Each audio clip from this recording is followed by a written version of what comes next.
It's finally upon us. After 10 years of being teased, of delays, long stretches of silence, and multiple E3 no-shows, The Last Guardian is finally coming out. Like, for real this time. And I can't wait. But, not gonna lie, I'm a bit skeptical. Of course, when I say that I'm skeptical, I don't mean to say that I think The Last Guardian's gonna be bad or anything. Absolutely not. It's going to be amazing. Which is kind of the problem. One of utmost importance. Game sites and reviewers have been building this game up for years, often putting it at the #1 slot on lists of most anticipated game of whatever year it was expected to come out. But I can't help but wonder if part of that is them trying to prevent it from falling under the radar the way Ico did, the company's first game. And I'm kind of worried that players who are looking forward to this game solely based on the hype might end up being disappointed. Because, you know, that's never happened before. So if you're on the fence or you just don't know what to expect from The Last Guardian, might I recommend looking at a game that I believe is going to bear a close resemblance to it. Ico.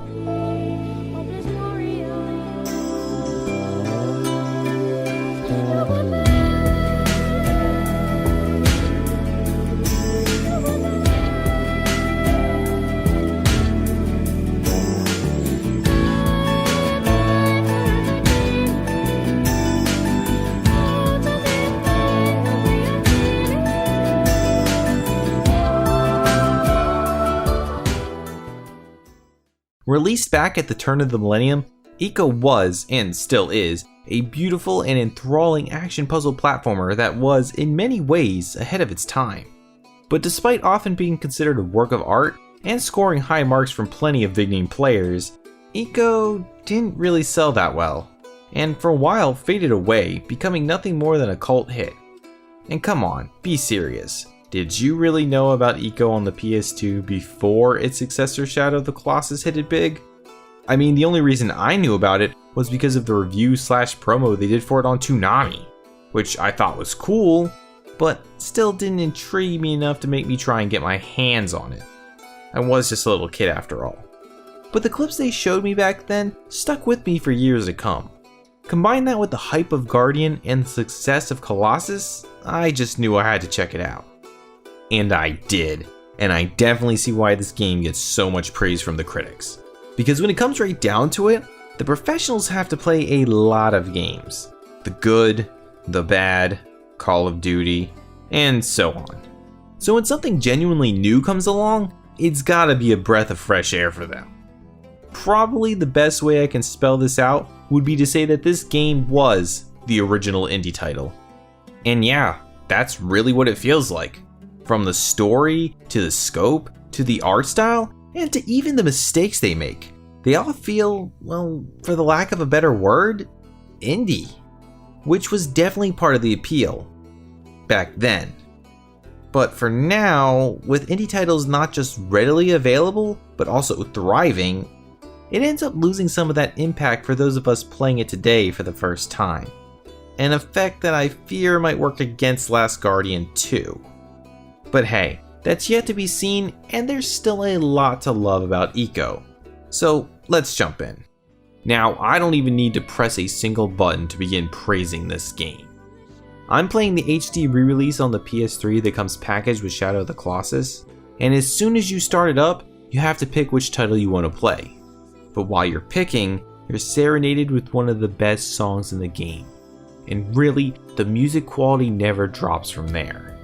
Every piece feels like a perfect blend of harmonic tunes and ambience with nothing feeling overwhelming or out of place. It's almost as if they managed to make nature itself into music, fitting the tone and pace of the adventure from start to finish. But now, let's actually get into that adventure. And no worries, I won't be giving out any major spoilers here. So the game begins with a march on the castle, where we meet our hero, Ico, in chains being taken away to be sacrificed for the crime of being, well, too horny. Ah, you get it? It's because he's got horns. You know, horny, horns, you get it? I guess that joke kind of completely undermines the tone of this game. Laugh, damn it. Oh no, it's actually because the children in their village who are born with horns are considered to be bad omens. And I can imagine why. Ugh, you'd be grounded for life. Which does kind of bring up the question, why do they wait until the child is old enough and, well, strong enough to do that? And this is where we take over, with the goal of escaping this massive castle. And it'll only take you about, a minute or so of playing before you realize, I don't have any idea what I'm doing. Yeah, unlike most games today, there is no tutorial. You're expected to pretty much figure out where to go and what to do. And that's not to say there aren't any signals to assist with the progression, because there are. But a lot of the game expects you to just think, how am I going to solve this problem if I was really in this situation? You use actual, semi-realistic problem solving. I think this room towards the later half of the game really helps to explain it all. In order to get up to this ledge, you have to stand on this thing, so it can catapult you up to where you need to go. But it's not that simple. I mean, I tried standing on it, I tried jumping while on it, looking for other ways to increase the power, but nothing. Turns out that in order to make this jump, the solution is to time your jump right at the peak of the launch. Easiest way to do that? Watch your character's knees bend. Yeah, that threw me for a loop for a while, but I don't think there are any other puzzles that are quite as cryptic as that. But they all still require some solid puzzle solving. But what makes it all work is just how simple it all is. Because as far as game mechanics go, there really isn't that much. No gathering materials, complex crafting systems, skill trees, or anything like that. Instead, the developers chose to focus on one mechanic and just polish it to perfection. In this huge castle, against these challenging puzzles, it's just you and your wits. Which in this case means climbing on, up, and over stuff. Because Ico is an action platformer puzzler with the majority of the game focusing on the excellently crafted platform puzzles. With the first real challenge being how to figure out how to get out of the room you're in, and how to get up to that cage you see dangling at the top of the tower. It's at this moment you might begin to notice how archaic the controls are, particularly in how they control the camera. Unless you're primarily a retro gamer, I'd assume that by now, the most of us are pretty used to the standard camera setup in most 3D platformers. I mean, on consoles anyway. Left stick controls the character, and right stick controls the camera. But not in Ico. It kind of only gets part of the way there. The left stick does control the character, and the right stick does control the camera, but only slightly. You aren't able to move it in a way that lets you look completely around, which can be a bit tedious, especially when you're trying to get a good angle to jump at. It also doesn't help when you're trying to figure out some of the tougher puzzles and want to change your perspective. But other than that, it's relatively fine. In fact, the camera, for all its stubbornness, does have vision. Wide sweeping shots, panning, zooms. The camera makes sure to take every opportune moment to really show off just how epic and gorgeous this game really is. And despite being early PS2, this game has aged well in the graphics department. Again, playing the HD remaster, but still, it's the presentation that really pulls it all together. What could have just been another large dreary castle feels more like its own world, because everything is connected and you can see it. You're taken all over the building, the interior and the exterior, and as you peer around, you can see your progress. You can see the areas that you've been and that you've interacted with. You can visually see how your progress has gotten you to this point, instead of just having each area be its own small level. And while I could really do without this weird camera blur that happens from time to time, you gotta remember, this was early PS2. I can only imagine how players must have felt seeing this all back then when it was new. It's all coming together. I really wish I had played it back then for the full effect. Oh, Toonami, you told me and I didn't listen. Tom would be ashamed. Jumping back into the plot, it's here, about 5 or 10 minutes in, that arguably the most polarizing event in the game occurs. You rescue Yorda. And I'm not going to sugarcoat this, people. Yorda is absolutely the best and the worst thing about this game. Because simply put, she turns the entire game into a dreaded escort mission. The entire game. And I see this being a point of frustration for many, myself included. She seems uninterested in following you half the time. She's unbelievably slow, rarely if ever helps with puzzles. You always have to save her. She's completely helpless, always needs you by your side, always being by your side in a dark and relatively empty world that's abandoned you, while still being really sweet and playful, and is just... Aww. What? I don't care. I like cute things. Yeah, well, simply put, the entire game revolves around Yorda, from both a narrative and technical standpoint. And that's what pulls the entire game together. It's all made with her in mind. As you traverse each area, you will constantly find obstacles in your way.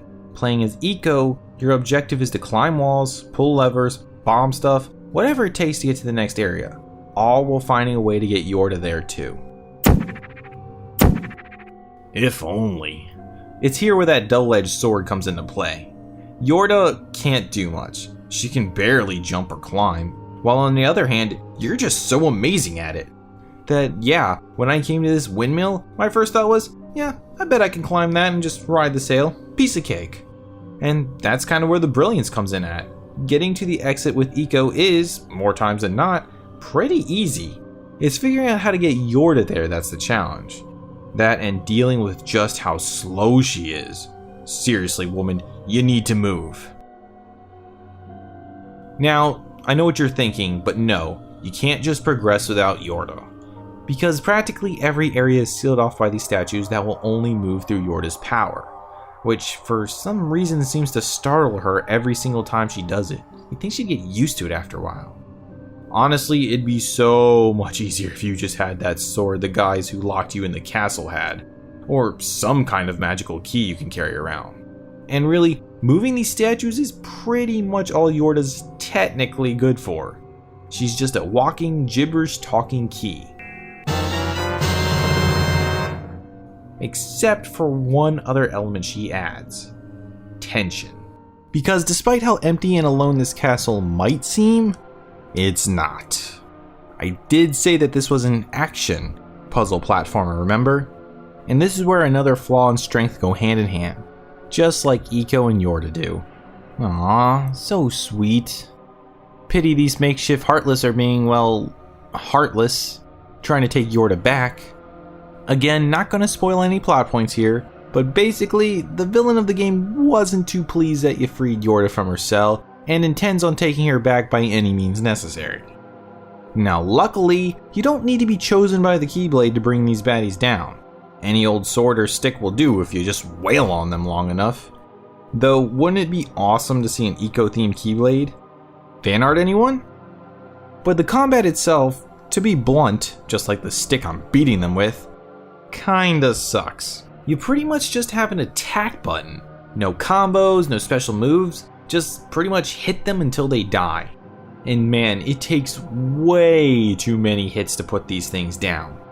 But at the same time, it's not like it's particularly difficult, especially since you can't really die. But the fear of death through damage is kind of supplemented by the fear of losing Yorda. The enemies are actively trying to take her away, and every time they knock you down, oh, you better believe you're gonna be slamming every single button as fast as you can, trying to get back up before she's engulfed. And this is where the tension comes into play. Because the only way to die in this game is to either fall to your death or lose Yorda to the shadows. And this works into the puzzles as well. The shadow monsters do pop up at certain points during the game, regardless of what you do. But it wasn't until I left Yorda alone in another room that I realized they're always a threat. I was standing outside trying to think about where to go next when all of a sudden the music's tone shifted, for the worst. All I could think was, oh crap, no! I ran back into the other room, only to see her vanishing before my very eyes. What's worse, it's then that I realized that future puzzles are probably going to require me to complete them with her in another room. And yeah, they do. But at the same time, that's also kind of a good thing. It adds consequences. It keeps me on my toes. It keeps me alert. Because despite her shortcomings, I really do want to protect Yorda. Team Ico set out to make a simple story about a boy who meets a girl, and honestly, I really think they pulled it off. Whether it be them just holding hands or even just smiling at each other, every subtle interaction grows the connection over time. And I mean, just look at how adorable these two are after waking up after saving. It almost makes you forget how odd it is that this complex castle with magical statues and doors that open after reflecting light and a room dedicated to sacrificing children, that the builders would put stone sofas all over the place so you could kick back and take a well-earned break? Who really cares? Isn't it just cute? And seriously, the bond these two form really does complement the game's simple approach and overarching tone. So, bringing it all back around, though I have no way of knowing of course, I feel that this puzzle-style gameplay is probably what's going to make up most of The Last Guardian. So if that game looks like something that might be of interest to you, then you owe it to yourself to pick up Ico and see where it all began. Because I, for one, cannot praise this game enough. The graphics are great, even today. The soundtrack is just amazing. The puzzles and level design are top-notch. And the way the story is told, while subtle, is really something special. Even the game's shortcomings aren't really deal breakers. Though I do realize this game isn't for everyone. The entire escort mission feeling does loom over the game, and the combat will definitely turn away most action hounds. But if you're looking for a game with heart, Ico is definitely it. And if you fancy yourself a fan of puzzle games, this one is definitely one you don't want to miss. Also, anyone who falls on the whole video games or art side of things will probably enjoy this one too. It's currently available on PSN bundled with Shadow of Colossus for a mere $15. Truly a steal. And speaking of which, if you like Ico, I'd also recommend Shadow of the Colossus. After all, you'd probably be owning that one too anyway. And while I haven't played it myself, I've never heard a bad thing about it. And who knows, I might be playing that one sooner than you think. Wink wink, hint hint. The Prince of Persia, The Sands of Time. One of the original inspirations for Ico, it really does show. The Prince offers up some amazing puzzle platforming and is one of the first games to introduce the original rewind time mechanics. Truly a classic. And finally, Journey. This gorgeous indie title brings the stunning wild of the desert to life in a game where the title really does say it all. Hey everyone, I hope you enjoyed that. And if you're looking forward to what my next review might be, hint hint, be sure to like and subscribe to keep up with all future videos. Also, be sure to check out some of my other videos as well, and tell me what you think.